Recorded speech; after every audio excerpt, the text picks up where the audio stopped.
everybody. Welcome to Bish's RV. My name is Josh, the RV nerd. Behind us, some updated footage on the 167 model, or today the 167RBK with an X on the end, which stands for their Platinum package. That's the fiberglass skin and that little propane tank cover that you see up front. Normally, this would have a more conventional tin skin like you're looking at over here on this one.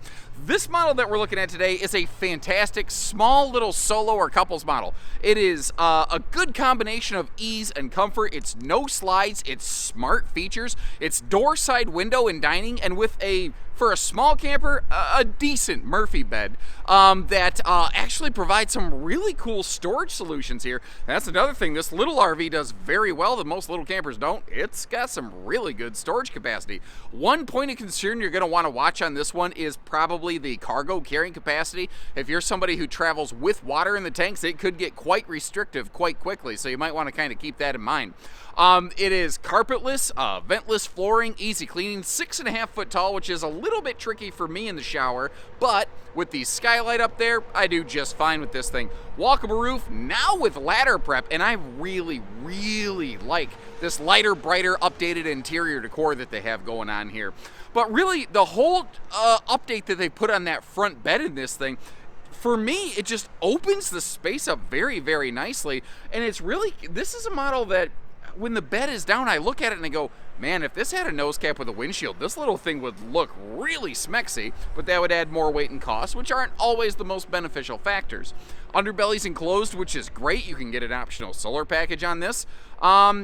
It's got a couple little janky things, like the bed size is a Camp Queen. It is a bendy bed, but overall, for what it is, for the size it is, I like this one. I think this is an extremely well executed version of a floor plan that everybody and their brother has some kind of version of. I think this is one of the better ones out there. But that's my 2 cents. I'd love to hear from you. Where did they nail it? Where did they fail it? And if you like how we show you the good with the bad, make sure you hit that subscribe button as we go through our video today. Now, daily, and I mean daily, people ask me why more RVs don't have windows on the door side of the RV. Slides and the entry door are actually the two biggest reasons for it, but doesn't matter. This is a no-slide camper that doesn't suffer from a lack of campside window coverage. In fact, between the window in the door and that big campside overlook window off the dining, I'd say it's pretty darn good. Now, the entry door does not have any sort of privacy shade, nor does it have the like the pre-prep to just slap one in there. So you may want to kind of, even if you just throw a blanket over it or something like that. Like I've seen people just kind of pin a lightweight cloth to their screen door and make that happen. Just a little thing to consider, and that's the extra info that I want to be able to provide for you here today. Now, this I love, and it's still the exception and not the rule in the RV industry. Instead of some goof stupid built-in stereo, just a portable Bluetooth speaker. It works like a charm, and that mount where it's hanging on the wall currently, that actually acts as its charger. Although, wherever the plugs are on this, you can, just like if you have like a normal USB charging cable, you can use that on there as well. Now, something I think I would do is I would come up with some kind of shoe garage, shoe storage, kind of shoe shelf right there. Because if you look, the way that they laid this out, they had kind of a little dead pocket of space there. Because they didn't shrink the dinette. It's a normal dinette. They just really spaced this one out pretty nicely, all things considered, in my opinion. Now, up top here, it's kind of a combo mini skylight and vent, but if I get all the way up in there, you can see it is also a powered vent fan. Not an amazing, like, max air fantastic fan. Just a conventional little fan, just to keep some air moving. Not hard to upgrade, but also, you know, the better fan, not included in the dollars and cents of this camper. We are carpetless. We are easy cleaning. That is an auto detect converter down there under the fridge. Now, under the stovetop, that right there is our propane furnace. Now, if you look straight on with the stovetop here, doesn't it kind of look like a Lego guy? Sort of looks like Emmett, you know, from the Lego movie. I love that. I haven't watched that in forever. Now I've got everything is awesome stuck in my head. Oh man, I need to go. Okay, I gotta go watch that movie. Neither here nor there. Anyway, what do you think about the kitchenette on this one? They gave it a big window, but that ate up the wall space for a power outlet. So they put a power outlet above the window. They went with a circular sink versus a rectangular or a farm sink, and they put the stovetop all the way off to the side here. Now I think. Once again, because they have that nice extra space here, because the Murphy bed opens up, they had to leave it open. I think that would be perfect for a countertop extension next to that stove. But you're going to have to make sure you put that countertop extension away before, you know, you, what do I want to say there? Flip the bed down. So kind of keep flipping the bed down and flipping the bed off. Two different things. Because they went with a sliding pocket door for the bathroom, this does not have TV hookups really in a good, convenient location, especially in consideration with where the sofa is located in here, that Murphy sofa up front. And it used to just be like, frankly, if I'm going to call a spade, a duck, I was never impressed with it. Kind of a crappy little fold-down boat bench. But now it's a jackknife sofa, which is still not a theater seat, but it's better than what it was. And for a camper like this, I'll take it. I think that's fair and reasonable.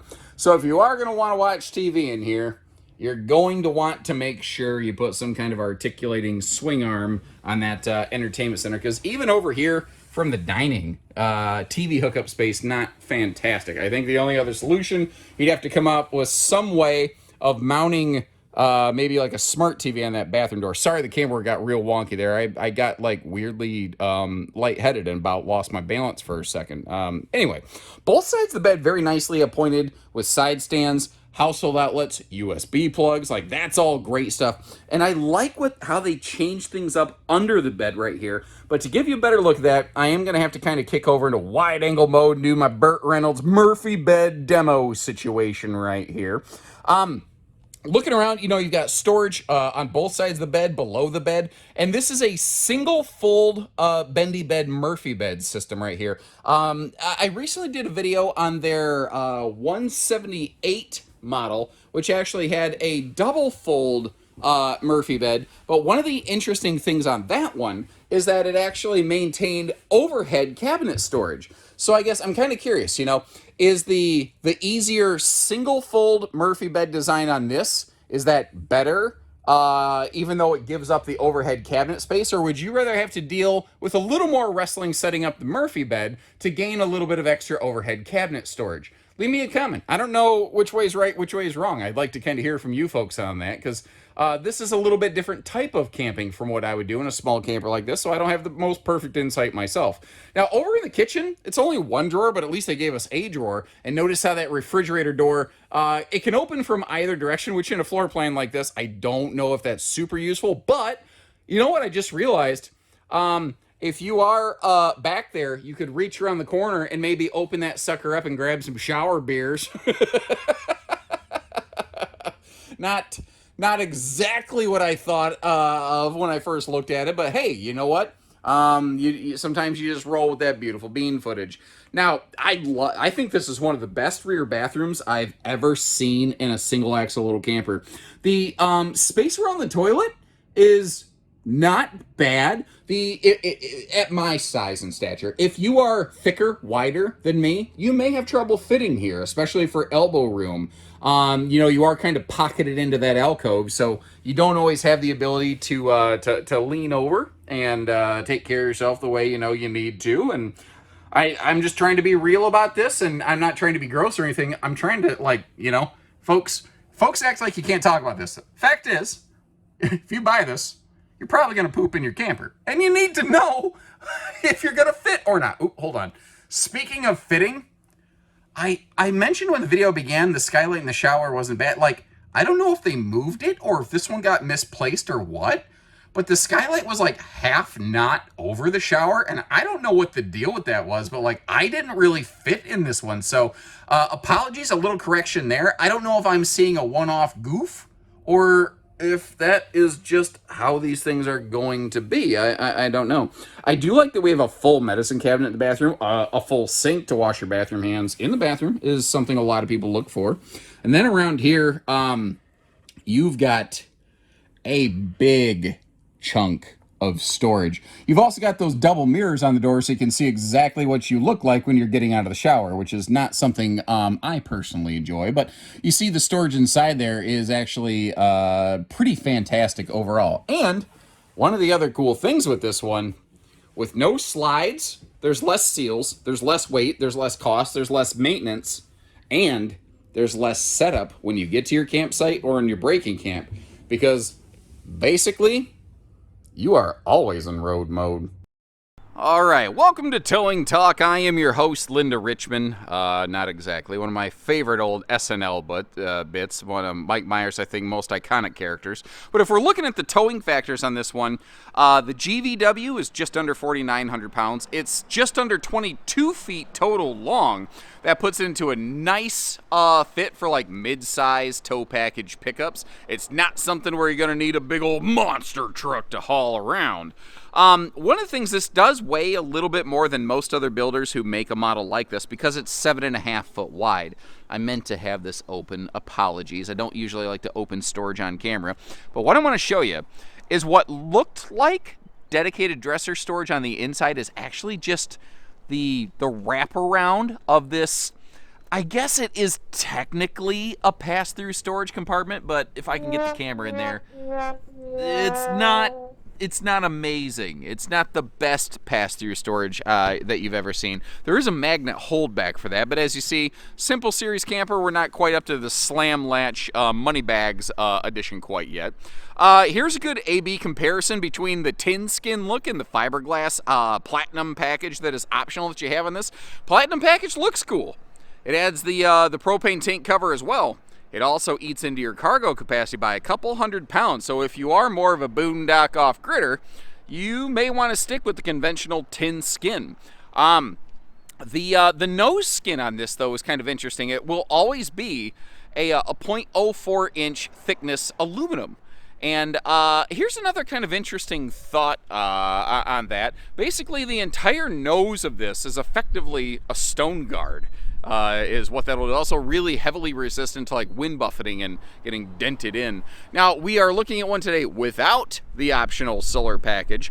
You can tell that right from the front because ones with the factory solar package actually have a battery mounted up front there by that disconnect. Now, we kind of saw like the side saddle storage is symmetrical. This right here is a portable side mount solar prep plug. Sorry about that loud tractor behind me. But hey, they're working. I'm not gonna, can't fault them for doing their job. So if you do have one with no solar, or you like to park in the shade and chase the sun with a panel, and an onboard solar package might not do that, you still have a good solution. The campsite window coverage on this is pretty good. They don't use stable steps on these, and it's kind of interesting because for a while everybody's like, oh yes, give me those. And I'm actually seeing a little bit of a movement. Some folks really starting to prefer the standard slide out steps that we're looking at here today. I'd be kind of curious, your input on something like that. Now, I don't have the awning open, but I finally, one time in my life, remembered to actually flip on the awning light so you could see that yes, it does in fact have them. And during the day, the UV tinted window will give you a lot of privacy.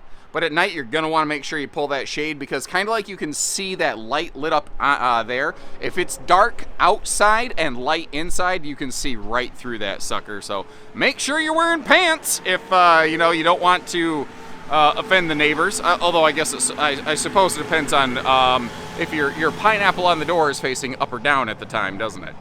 Those of you who know what I'm talking about know what I'm talking about. Those of you who don't, you might not want to Google it.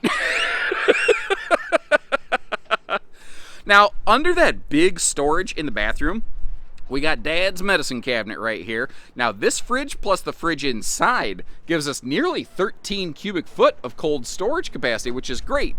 Interestingly, though, that is 110 park power or generator only. It does not work off of propane. It is not 12 volt. The RV does not have an inverter, nor any factory allowances for one. Although you do, of course, have a propane hooker coming off of there. Now, rear stabilizer jacks, pretty much every camper has those. Front stabilizer jacks on single axle campers, that is something not every brand does. That's a nice little detail I look for.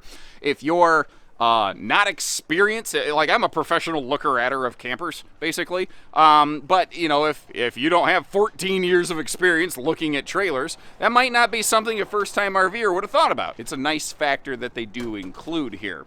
Now, up top, you've got your new ladder mount here, so that, you know, if you get one of those portable telescopic ladders, you can actually get up to that fully walkable roof to do your normal routine maintenance and upkeep.